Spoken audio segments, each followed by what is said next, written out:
The Chucky doll from the famous 1980s horror film Child's Play has become a horror genre symbol.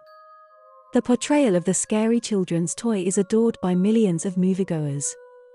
Most people are unaware, however, that this character and parts of his Genesis tale are based on a real doll with a horrific history of its own. This doll, simply known as Robert the Doll, is supposed to be possessed by a cruel and vindictive spirit. Don't be fooled by his simple appearance. His terrible story has earned a place among the paranormal's most twisted tales. Today, we'll take a look at Robert the Doll's whole collection. The narrative of Robert the Doll begins in the early 1900s, when a servant who worked for his parents in his home gave a one-of-a-kind handmade doll to a small child named Eugene Robert Otto. Eugene, who was known as Gene to everyone, gave the doll the name Robert and rapidly grew close to his new friend. Eugene's residence, currently known as the Artist's House, is located at 534 Eaton Street and was constructed between 1890 and 1898. Eugene was given Robert the Doll here, and a friendship was formed that would last for the rest of his life and beyond. While Robert appeared to be an average cloth doll at first, he soon became entangled in weird and frightening incidents. Gene had complete talks with Robert, and the family overheard a foreign voice responding to their kid during these conversations. They initially assumed Gene was simply creating the voice himself. They rapidly realized, however, that the voice they heard was far deeper and sounded nothing like anything Gene could have created. Gene began experiencing horrific experiences with the doll not long after. Mr. and Mrs. Odo heard Gene screaming bloody murder in the middle of the night on many occasions, and when they entered, they discovered furniture tossed all over Gene's room. Robert was sitting in the corner, and Gene was still in his bed. Shortly soon Gene awoke, eerily gazing at his owner, alleging Robert was to blame. All of this might easily spread to the rest of the family.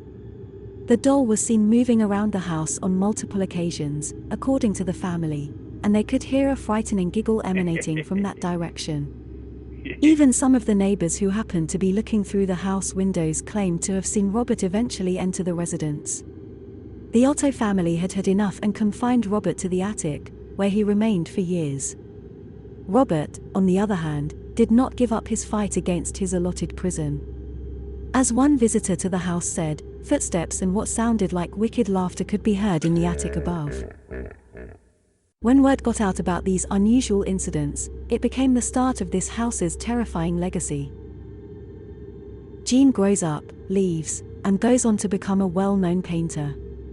In Paris, he meets pianist Annette Parker, and the two relocate to New York together. Following his father's death, he and Anne travel to Key West and settle in his childhood home.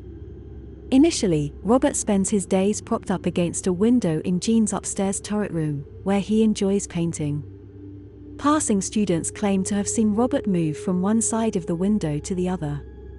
Visitors frequently report hearing strange chuckling around the house and seeing Robert's facial expression alter as they chat. Gene then rescues Robert from the attic, much to Anne's chagrin, and takes the doll with them wherever they go. Gene, Anne, and Robert live in the lovely colonial Queen and home for the next 40 years. Gene began to act strangely as time passed, and he would frequently have unpredictable mood swings.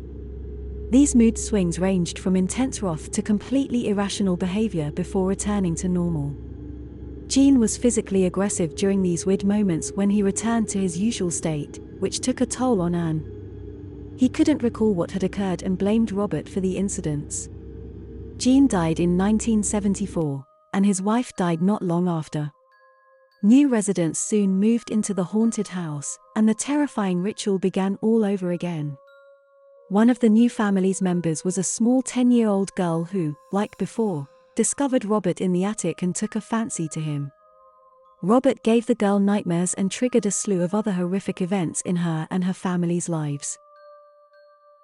Robert was later donated to the adjacent Fort East Martella Museum, where he is still on display today. He is housed in a glass box in the basement of the building, where skeptics and believers alike pay him frequent visits. He does not like it when others snap pictures of him without his permission, according to reports. People who disobey this guideline are said to be more likely to be involved in near-fatal car accidents. Most people would agree that the following is accurate about Robert the Doll: his dreadful. His careworn face, ostensibly a little boy in a sailor outfit, is only vaguely human. His nose is shaped like a pair of pinholes. Brown nicks, like scars, cover him. His pupils are dilated and his eyes are black. He has a menacing grin on his face.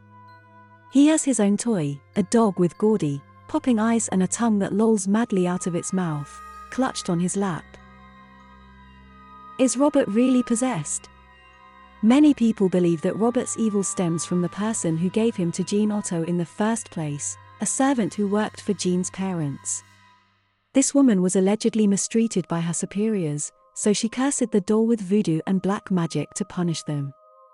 That this explained the many mysterious and terrifying encounters people have had with Robert the Doll, but, if that were the case, wouldn't the haunting terminate when the owners died? No one knows for certain.